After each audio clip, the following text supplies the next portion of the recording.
اللهم صل على محمد وعلى آل محمد كما صليت على إبراهيم وعلى آل إبراهيم إنك حميد مجيد. اللهم بارك على محمد وعلى آل محمد كما باركت على إبراهيم وعلى آل إبراهيم إنك حميد مجيد.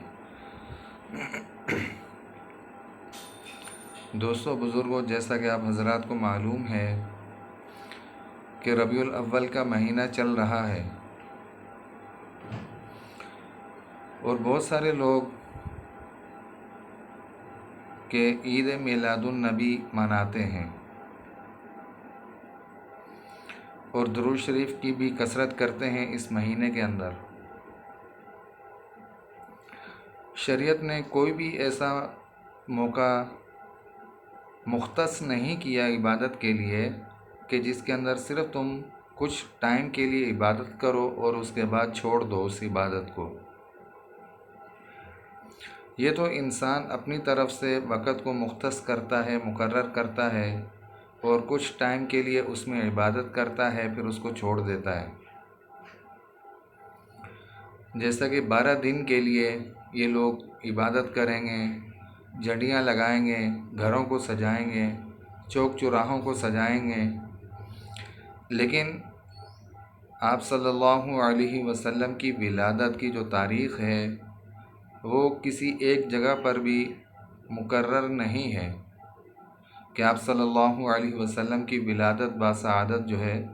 وہ 12 ربیع الاول کو ہو، کنفرم ہو، بلکہ آپ صلی اللہ علیہ وسلم کی وفات ہے 12 ربیع الاول کی. فتاوی رضویہ میں بھی یہی لکھا ہے احمد رضا خان بریلوی نے کہ آپ صلی اللہ علیہ وسلم کی ولادت باسعادت 9 ربیع الاول اور وفات آپ صلی اللہ علیہ وسلم کی 12 ربیع الاول. جب ہم دوسری کتابوں کی طرف دیکھیں گے اور مورخین کی طرف، مصنفین کی طرف دیکھیں گے تو یہ ربیع الاول کے علاوہ بھی ہمیں بہت ساری تواریخ ملیں گی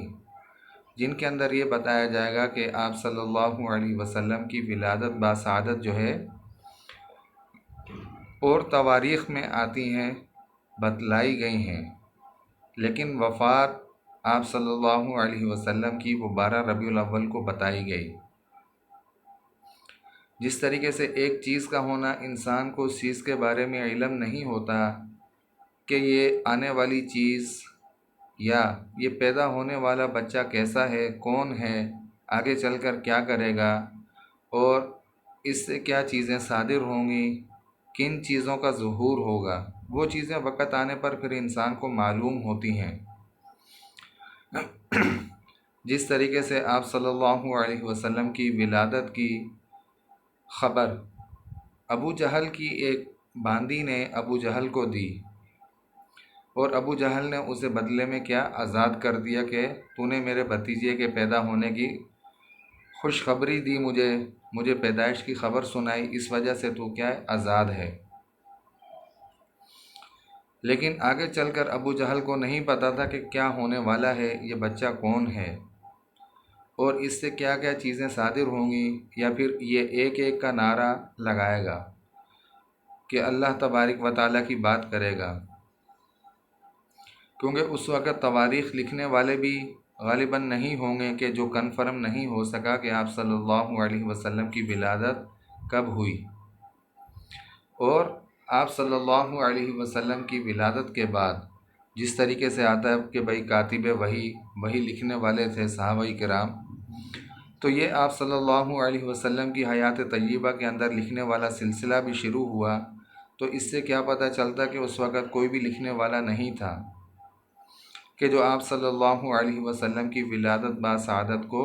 لکھتا، اس کی تاریخ کنفرم ہوتی کہ کب آپ صلی اللہ علیہ وسلم کی ولادت ہوئی،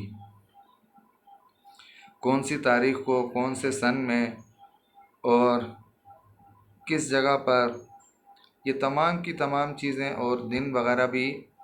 انسان کے سامنے ہوتے ہیں کہ بھئی کون سے دن میں، کس وقت میں، کون سی تاریخ میں، کون سے مہینے میں، کون سے سن میں. یہ سب کی سب چیزیں آج پوری امت مسلمہ کو معلوم ہوتی، لیکن آپ صلی اللہ علیہ وسلم کی ولادت کے بارے میں بہت زیادہ اختلافات ہیں، بہت ساری روایتیں ہیں، لیکن آپ صلی اللہ علیہ وسلم کی وفات 12 ربیع الاول کی بہت ساروں نے بتلائی ہیں۔ تو آپ صلی اللہ علیہ وسلم کی وفات 12 ربیع الاول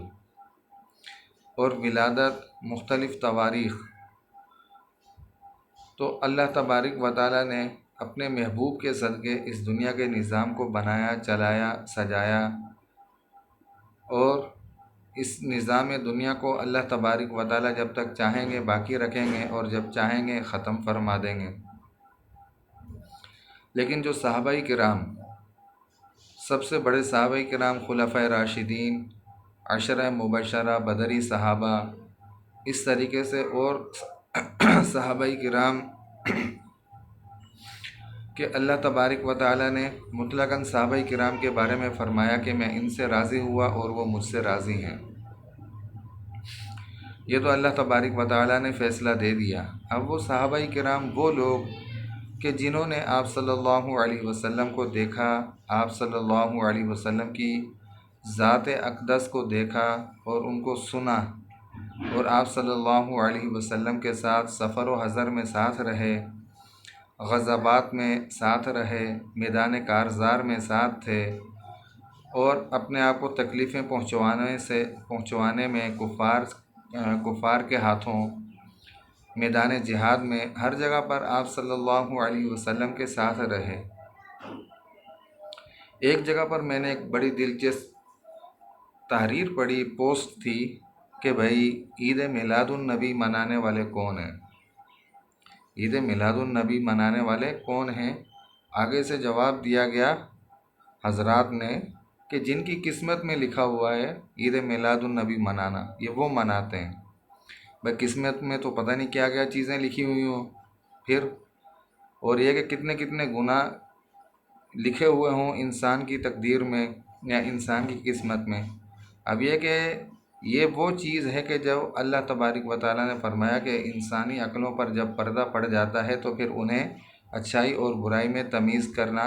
یہ چیز ختم ہو جاتی ہے کہ انسان کو یہ چیز سمجھ نہیں آتی کہ اچھائی کیا ہے اور برائی کیا ہے۔ اب جو انسان گھر کے بجلی کا بل نہ دے سکتا ہو، وہ چوری کی لائٹنگ پر عاشق رسول بن کر گھومے پھرے، دعوے کرے صرف 12 دن تک۔ ہم تو جب چھوٹے تھے اس وقت دیکھا کرتے تھے کہ بھئی کل 12 ربیع الاول ہے، کل عید میلاد النبی ہے، چلو بھائی ٹھیک ہے، اب تھوڑا سا گھومے پھرے واپس آ گئے۔ لیکن کچھ ٹائم گزرنے کے بعد دیکھا کہ بھئی 11 ربیع الاول کو چاند رات بھی آ گئی، اور چوک چوراہوں میں بیت اللہ بھی بنا کر رکھ دیا گیا، روضہ رسول بھی بنا کر رکھ دیا گیا، اور عورتیں اور لڑکیاں وغیرہ طواف کر رہی ہیں وہاں پر،